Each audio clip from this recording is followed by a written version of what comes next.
Welcome back to AM Northwest. Matzah is a traditional food eaten during Passover, and our first guest has a way to make it into a delicious meal. We welcome back chef, podcast host, and author of Braids, Sonya Sanford. Great to see you again. To see oh my you, goodness. Helen. Okay, first of all, tell me about matzah and the tradition. Yeah. So during Passover, we eat what's called unleavened bread, which is matzah. It's this. It's a cracker, and it only consists of flour and water and sometimes salt. Okay. And that's the only grains that most Jewish people eat during the holiday. Some communities will still eat rice and other grains, but a lot of Ashkenazi Jews in particular just eat matzah. Okay. So it does have flour, it does have grains, but it's the only place you're going to find it. Okay. So during the holiday, you're like, oh, I miss pasta, I miss Right. bread, I miss sandwiches.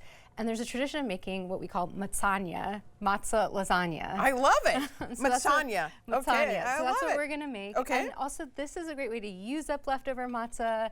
And you don't have to use matzah at all. You could also use those no-bake lasagna sheets. Oh, yeah. So this is just an easy way to make lasagna. Okay. So I'm gonna have you start with making one of our fillings. So you can add the whole container of ricotta to that bowl. Okay, we'll Just dump it all in.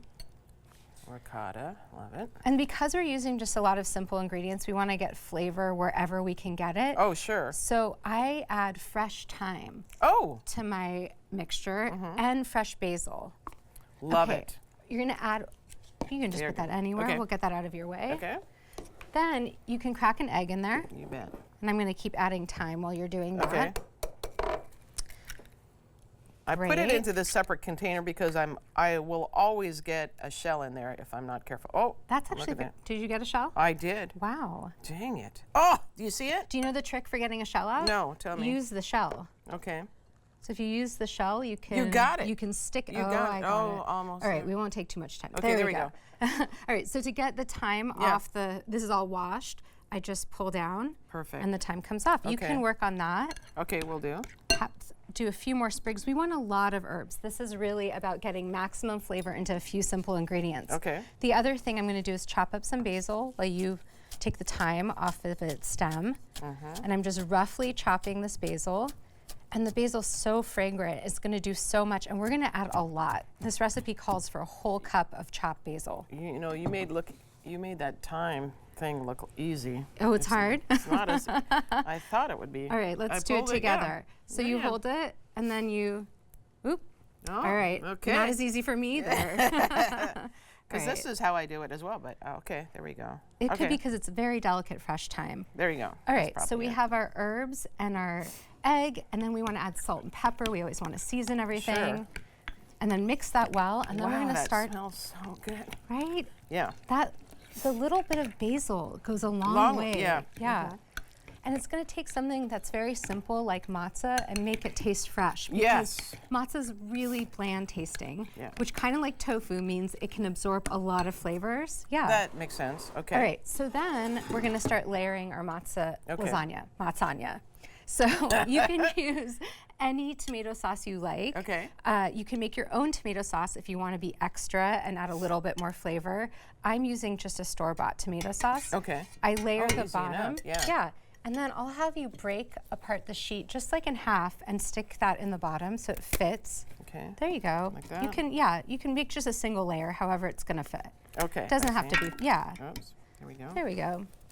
Like sometimes I even take off a little piece at the top and I layer it in. Okay. So we're just having a bottom base layer. Oh, by the way, your podcast is so Yes. fun to listen to. Oh, thanks, Helen. Yeah, so that's going really well, isn't it? Yeah, like you have a lot of listeners. We've been in the top 15 food podcasts in America, and we're the only indie food podcast in that list, and we're helping home cooks find solutions in the kitchen, easy, trusted recipes, ideas for meal times, and we get to interview people like you do, and it's just been really fun. So we're spreading a layer of the ricotta mixture on top of the matzah, and we're doing a lot of ricotta mixture because we really want, again, this to be flavorful. Okay. And then we're gonna layer cheese. You gotta have cheese. Does it matter what type of cheese? You've got cheddar there? Here you go. You can sprinkle that on. I'm using mozzarella and I'm using cheddar. Mozzarella. Okay. I'm using both, just a tiny bit more. Okay. And then I'll do a little bit of the cheddar. That's good. Okay. And then we're going to dollop sauce on this layer, a little bit more. How many layers do you do? We're going to do one more full layer and then a topping of matzah. Oh, okay. So 3 layers total, and then I'm just going to break this apart. Oh, see, can be even easier. Yeah. Oh, look at that. There you go. Okay. Stick a whole matzah on there, and then I'll have you add more of that. Okay. And we'll keep it moving. Okay. And if you like it really cheesy, add more cheese. If you like it saucier, add more sauce. Saucier. I tend to like more sauce. Yeah. So, you want me to use the whole? yeah, you can actually dump the rest of that on top. So with the leavened bread, with the matzah, it's considered kosher? Yes. Okay. So this is kosher for Passover matzah, which you are required to eat during Passover if you're an observant Jewish person. But you can eat this year-round. In fact, you'll find it in most grocery stores year-round. Okay. So people enjoy matzah outside of the holiday. Yeah. But again, this is something like when you're missing the dishes that you're used to, like on the 6th or 7th day of Passover, because it's an 8-day holiday.